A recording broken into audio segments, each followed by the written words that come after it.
बिस्मिल्लाहिर्रहमानिर्रहीम। अस्सलाम वालेकुम नाज़रीन, आप यूट्यूब चैनल देख रहे हैं। मैं इमरान खान हूँ। सबसे पहले इमरान खान साहब के फैसले के ऊपर जो आलमी सतह पर रद्द-ए-अमल आया वो मैं आपके सामने रख देता हूँ। दुनिया का शायद कोई बड़ा अखबार या कोई बड़ा न्यूज़ चैनल हो जिसने इस खबर को ना उठाया हो, जो आलमी खबरें देते हैं, जैसे कि अल जज़ीरा है, BBC है, CNN है और बहुत सारे इदारे हैं। यानी बरतानिया से लेकर यूरोप के कई मुल्कों के इदारे, रशिया का मीडिया, तुर्की का मीडिया, इंडियन मीडिया और चाइनीज़ मीडिया, अरब मीडिया, तमाम ने इस मामले को रिपोर्ट किया है। और इस रिपोर्टिंग में मैंने देखा कि 5-6 लफ्ज़ ऐसे हैं जो तमाम रिपोर्टिंग के अंदर कहीं ना कहीं शामिल थे।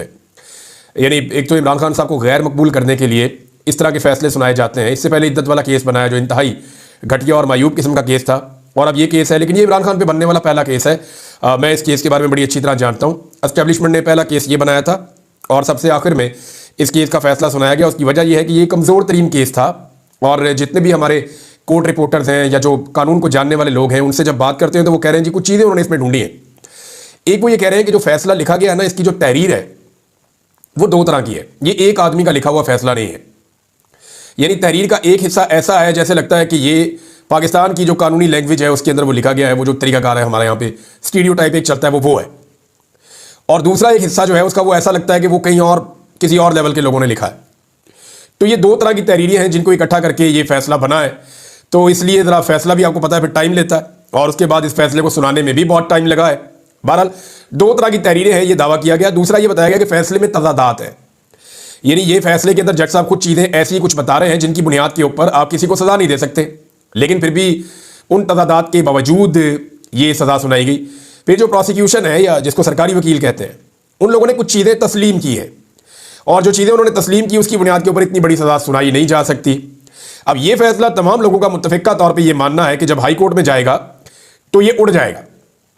सवाल ये पैदा होता है कि इमरान खान साहब के खिलाफ होने वाला ये आखिरी फैसला है, तो अभी इसके बारे में कुछ कहा नहीं जा सकता क्योंकि 1-2 चीज़ें पेंडिंग रखी गई हैं। बहरहाल जितने मुकदमात बनाए गए थे सारे ऑलमोस्ट ख़त्म हो गए हैं और अब सवाए 9 मई के या कोई दहशतगर्दी का डाल दें या कोई साजिश का डाल दें या कोई और चीज़ डाल दें, वो गद्दारी का डाल दें, तो वो एक अलग बात है। लेकिन ऑलमोस्ट इमरान खान साहब के मुकदमात ख़त्म हो गए हैं। ये मुकदमा भी जाके उड़ जाएगा। आलमी मीडिया ने इसको रिपोर्ट किया, मैं उसके बारे में आपको बता रहा था। दुनिया भर के मीडिया ने, TRT वर्ल्ड हो, उसके ऊपर BBC हो, उसके ऊपर जो है BBC CNN हो, उसके ऊपर गल्फ टुडे है, इसके अलावा जो है वो मिरर नाउ है, खलीज टाइम्स है, अल जज़ीरा है, तमाम ने इसको रिपोर्ट किया है।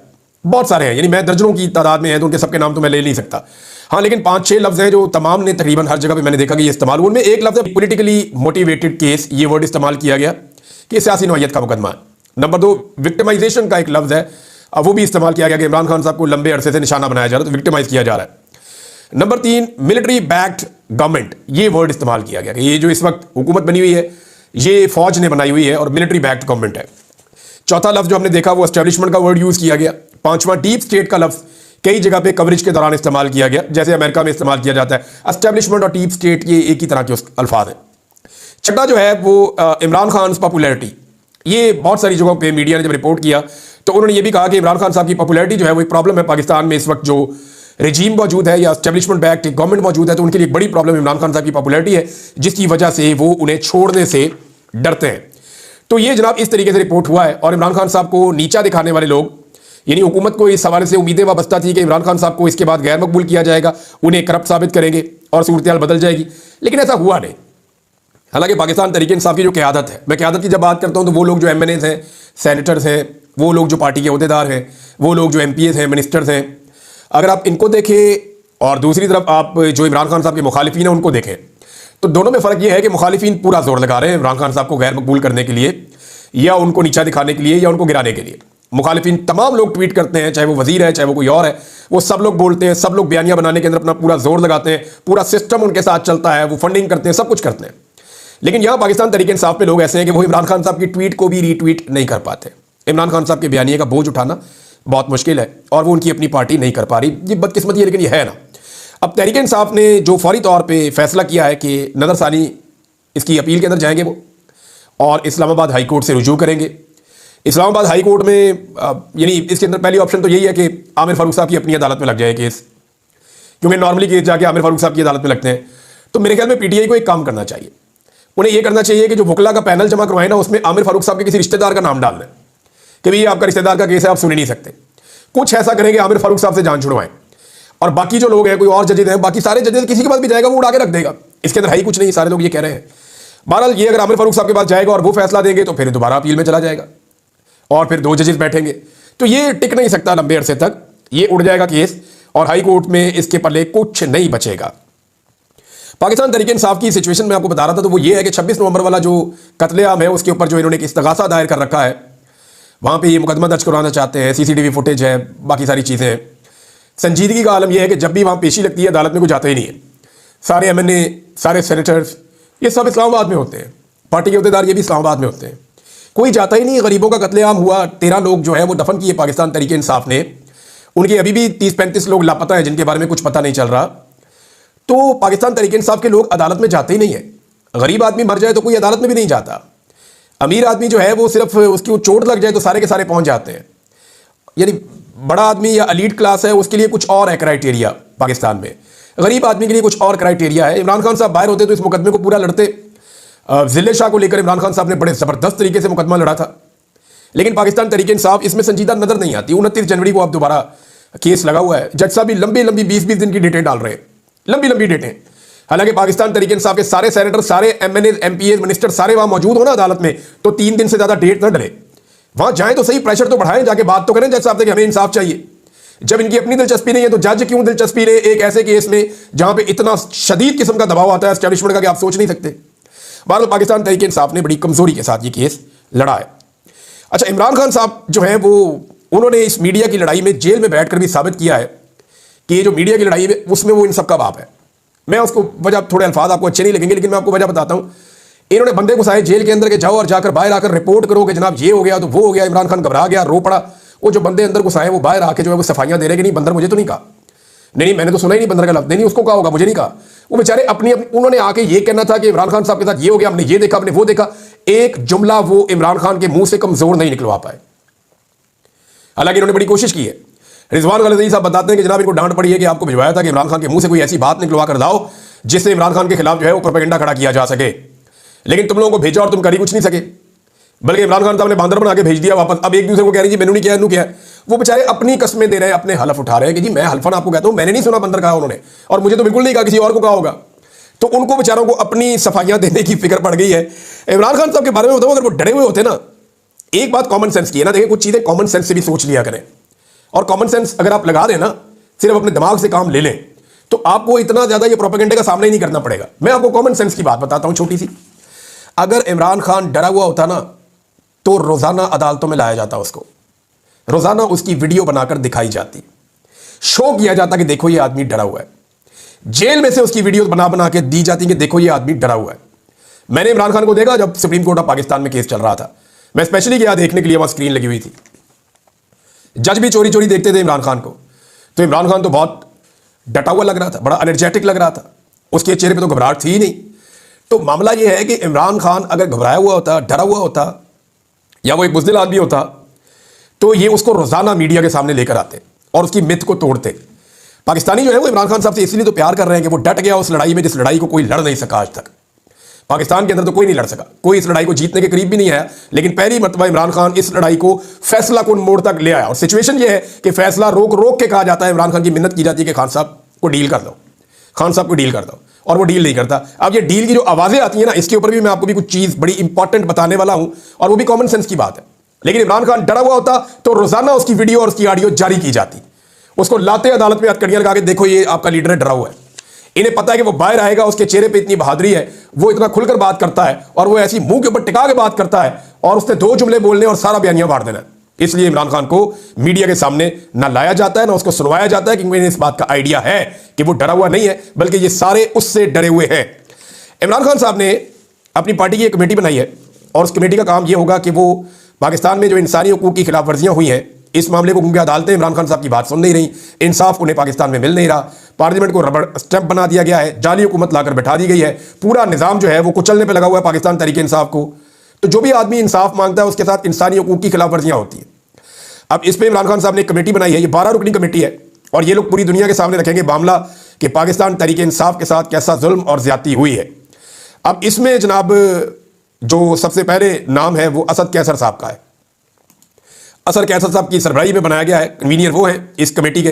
फिर रऊफ हसन साहब हैं, एडवोकेट सलमान अबूजर न्याजी हैं, कंवल शौजब हैं, ब्रिगेडियर मुसद्दिक अब्बासी साहब हैं, एडवोकेट अली हैं, एडवोकेट नईम हैदर पंजूथा साहब हैं, फिर आलिया हमजा हैं, कासिम खान सूरी हैं, जुल्फी बुखारी हैं, फिर आतिफ खान हैं यूनाइटेड स्टेट्स ऑफ अमेरिका से, और फिर सलमान है ऑस्ट्रेलिया से। तो इस तरह से जनाब ये एक इमरान खान साहब ने कमेटी बना दी है और इंसानी हकूक के मामलात को आलमी सतह पर उठाने के लिए इमरान खान साहब की अब ये कमेटी पूरा जोर लगाएगी। ये इमरान खान साहब ने इंस्ट्रक्शंस दी है।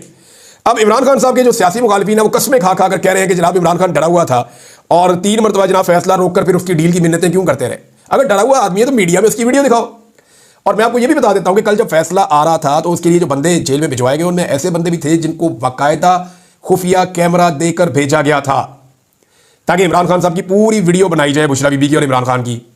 इन्हें तवक्को ये थी जैसे इनको खुद गश पड़ जाते हैं फैसले सुन के, इनकी हालतें पतली हो जाती हैं, ये रोना शुरू हो जाते हैं, इनके मुंह उतर जाते हैं, लमक जाते हैं, तो इन्हें लगा कि इनको ऐसी वीडियो इमरान खान की या बुशरा बीबी की मिल जाएगी, या वो गरोला डालेंगे, वावेला करेंगे, स्यापा करेंगे, तो हम जनाब वो वीडियो उठाएंगे और उठा के वो वीडियो जो है वो पब्लिक करेंगे, बाद में वक्त आने पे फायदा उठाएंगे।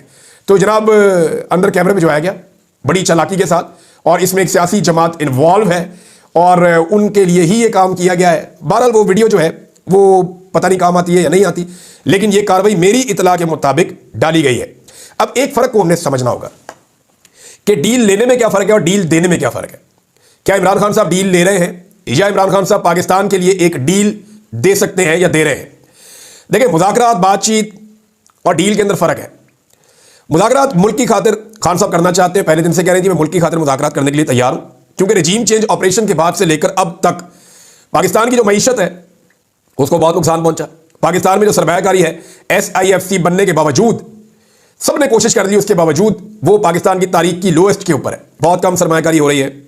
फिर गुर्बत में पाकिस्तान में इजाफा हो रहा है, लगातार इजाफा हो रहा है। अभी मजीद लोग गुर्बत की लकीर से नीचे चले गए, 1,30,00,000 लोग मजीद नीचे गए हैं। अमन ओमान की सूरत हाल पाकिस्तान में मखदूश है।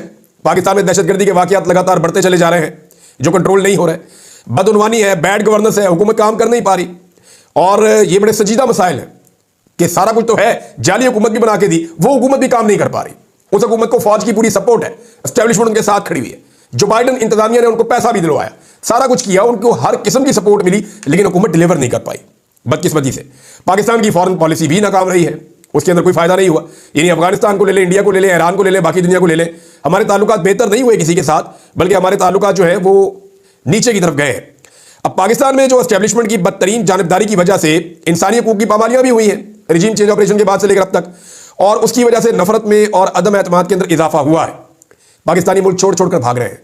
नौजवानों को पता है इसमें जान का खतरा है, लेकिन इसके बावजूद वो जाते हैं, वहाँ कश्तियाँ डूब जाती हैं, नौजवान जो है वो वहाँ पे जाबाक हो जाते हैं, वो जान से चले जाते हैं कि, लेकिन वो रिस्क लेते हैं कि उन्हें पता है पाकिस्तान में मुस्तकबिल कोई नहीं है। ये अदम एतमाद है पाकिस्तान की गवर्नमेंट पे और पॉलिसीज़ के ऊपर। तो जो दूसरी जमातें हैं जो इस वक्त इक़्तिदार के मजे ले रही हैं, या जो सारे रल के बैठे हुए हैं इस वक्त, पीपल्स पार्टी, PMLN, MQM, बाकी जमातें, वो इस गंदे खेल में अपनी मकबूलियत को इतना ज़्यादा खो चुकी हैं कि वो तो कभी नहीं चाहेंगे कि मुज़ाकरात हो, कोई बातचीत हो, चाहे पाकिस्तान का नुकसान होता है हो जाए, लेकिन वो अपना नुकसान कभी नहीं करवाना चाहेंगे, वो बातचीत का रिस्क नहीं लेंगे। अब या तो जेल में बैठा हुआ कैदी मुल्क को तबाह होने दे, दो रस्ते हैं ना इमरान खान के पास, या तो वो ठीक है यार जैसे चल रहा है चलने दो, तुमसे कौन सा मुल्क चल रहा है, खुद ही घुटनों पे आ जाओगे। तो या तो इमरान खान मुल्क को तबाह होने देना जेल में बैठ के, तो या फिर वो कोई रास्ता निकाले इमरान खान। देखिए, जिस शख्स पर होने वाली ज्यादतियों की वजह से सारे रास्ते बंद हो गए ना पाकिस्तान के, वही शख्स रास्ता निकालेगा तो रास्ता निकलेगा, ये बात सबको समझनी पड़ेगी। अब इसमें डील क्या है? क्या इमरान खान साहब कोई ऐसी चीज मांग रहे हैं जिस पर उनका हक नहीं है? यानी इमरान खान साहब ने कभी नहीं कहा कि मेरे मुकदमात सारे खत्म कर दो। वो इमरान खान तो मैंडेट की और इंसाफ की बात कर रहा है, और डील करने वाले कभी इतने वोकल होते हैं, कभी इस तरह से खुलकर बात करते हैं डील करने वाले, या जिन्होंने डील करनी हो, वो तो ऐसे कभी नहीं होते। यानी मुझे अच्छी तरह याद है कि जब शरीफ खानदान डील कर रहा था तो इनके तो जनाब महीना महीना नहीं, साल साल इनके ट्विटर बंद रहते थे, इनकी सारी पार्टी को चुपकर रोजा लग जाता था। जब जरदारी की डील हो रही होती है एस्टेब्लिशमेंट के साथ, जरदारी साहब पाकिस्तान से भाग जाते हैं, पीछे सारी पार्टी जो है वो हाथ पांव जोड़ के एस्टेब्लिशमेंट को मनाने में लग जाती है। तो इसमें डील या NRO, ये अब कहते हैं कि इसको मतलब समझे कौन सी चीजें होंगी तो आपको लगना चाहिए कि इमरान खान ने डील कर दी। नंबर 1, क्या इमरान खान जेल से निकलकर बैरून मुल्क चला जाएगा? यह डील हो सकती है बिल्कुल, और ये डील ऑफर भी की गई कि आप जेल से निकले और बैरून मुल्क चले जाए। क्या इमरान खान ने यह माना? तो डील टुकरा दी। नंबर 2, चंद सालों के लिए क्या इमरान खान अपने आप को सियासत से दूर कर देंगे? ये डील हो सकती है ना, तो ये तो हमने नहीं देखा। अपनी पार्टी को एहतजाज और बयानात से इमरान खान साहब मना कर देंगे, हमने देखा इमरान खान साहब उल्टा काम कर रहे हैं। पार्टी बयानात हल्के दे रही है, इमरान खान साहब तगड़े होकर आगे बढ़ के दे रहे हैं फ्रंट फुट पे, और वो अपनी पार्टी को भी तगड़ा करते हैं, जाओ जाके स्टेटमेंट दो, खुल कर खेलो। तुम क्यों डरे रहे? अभी वो गंडापुर साहब को इंफॉर्मेशन जो सेक्रेटरी है उनको और बाकी लोगों को इमरान खान साहब ने क्या कहा? उन्होंने कहा तगड़े हो जाओ, जाके खुलकर बात करो और हमीद रहमान कमीशन पे फिर इमरान खान साहब बात ना करें अगर डील हो रही हो तो। मार्शल लॉ ये लफ्ज जो इमरान खान साहब इस्तेमाल कर रहे हैं, जरा देखें ना आप। इमरान खान साहब हमीद रहमान कमीशन की बात कर रहे हैं, मार्शल लॉ का लफ्ज इस्तेमाल कर रहे हैं, आमरीयत का लफ्ज इस्तेमाल कर रहे हैं, हकीकी आज़ादी का लफ्ज बार बार इस्तेमाल कर रहे हैं, रूल ऑफ लॉ का लफ्ज बार बार इस्तेमाल कर रहे हैं, बादशाहत का लफ्ज इस्तेमाल कर रहे हैं बार बार, बंद कमरों के फैसलों की बात कर रहे हैं, याया खान की बात कर रहे हैं। इंसानी हकूक की पामारियों पर इमरान खान साहब बोलना बंद कर देना अगर तो डील हो रही है। लेकिन डील नहीं हो रही, जब तो इमरान खान साहब ये सारे काम कर रहे हैं। जिन चीजों पर इमरान खान साहब से कहा जाता है कि माफी मांगो, क्या इमरान खान साहब माफी मांग रहे हैं? भाई डील तो ये होगी ना कि इमरान खान साहब माफी मांगे, उनके बदले में उनको माफी दे दी जाए और उन्हें बाहर भिजवा दिया जाए और ये सारी चीजें कर दी जाए। इमरान खान साहब माफी मांगने की बजाय वो डिमांड कर रहे हैं कि माफी मेरे से मांगो, ज्यादती आपने हमारे साथ और पाकिस्तान के साथ की है तो माफी तुम मांगो। तो ये डील नहीं है, इसकी बारीकी को आप समझें। डील उस तरह की होती है जिस तरह की नवाज शरीफ ने और जरदारी ने की थी, और ये बार बार करते रहे कि लंबा रिकॉर्ड है। कौम की याददाश्त ठीक होनी चाहिए कि डील किसे कहते हैं। इनमें से एक भी चीज इमरान खान नहीं कर रहा जो मैंने आपको बताई है, मगर वो इस निजाम को रास्ता देने के लिए तैयार है। मुल्क को आगे बढ़ाने के लिए बातचीत और मुज़ाकरात का पहले दिन से इमरान खान हामी है और एक जिम्मेदार सियासतदान को ऐसा ही होना चाहिए। इसके बदले में इमरान खान की डिमांड है कि जिन लोगों को शहीद किया गया उनको इंसाफ दिया जाए और गैर कानूनी तौर पर बिला जवाब जिन लोगों को सियासी बुनियादों पर जेलों में बंद रखा गया है उनको रिहा किया जाए। ये कौन सी डील है? ये तो वो डिमांड है जो पूरी दुनिया कर रही है। और नाज़रीन, अब ये जो मामला हो गया ना फैसले का, इसके बाद पूरी दुनिया में एहतजाज होगा। सज्जाद बरकी साहब हैं, पाकिस्तान तहरीक इंसाफ के सीनियर ओहदेदार हैं ओवरसीज़ पाकिस्तानियों में, उन्होंने ये कॉल जारी की है और बाकी ओवरसीज़ पाकिस्तानी भी कह रहे हैं कि अब इसके ऊपर भी वो एहतजाज करेंगे। और आने वाले दिनों में आप देखेंगे कि ये जो कुछ किया गया, इमरान खान साहब के खिलाफ फैसला सुनाया गया, इस फैसले के खिलाफ एहतजाज भी होगा और ये अदालत में चैलेंज भी होगा और ये टिक नहीं सकेगा। अब जब ये चैलेंज होगा तो देखते हैं कि जो निज़ाम है उसकी नीयत क्या है इमरान खान को लेकर के। अब तक के लिए इतने, अपना ख्याल रखिएगा, अपने इस चैनल का भी। अल्लाह हाफ़िज़।